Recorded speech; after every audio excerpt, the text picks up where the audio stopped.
നമസ്കാരം സുഹൃത്തുക്കളെ, ഹിന്ദിയിൽ 1 മുതൽ 20 വരെ എല്ലാവരും എണ്ണാൻ പഠിച്ചുവെന്ന് വിശ്വസിക്കുന്നു. ഇന്ന് നമുക്ക് 21 മുതൽ 30 വരെ എണ്ണാൻ പഠിക്കാം. 20 20 വരെ നമ്മൾ എണ്ണി പഠിച്ചു. 21 21 എന്ന് പറയും.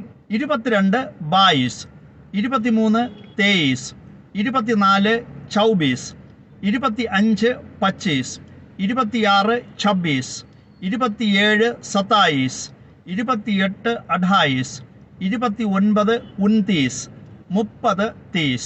ഇവിടെ നമ്മൾ ശ്രദ്ധിക്കേണ്ടത് 29 ഹിന്ദിയിൽ 29 എന്ന് പറയും. അതായത് 30 30 തൊട്ട് മുമ്പുള്ള സംഖ്യ എന്ന രീതിയിലാണ് ഹിന്ദിയിൽ പറയുന്നത്. 29 30 തൊട്ട് മുമ്പുള്ള സംഖ്യ 29 29 29 30 30.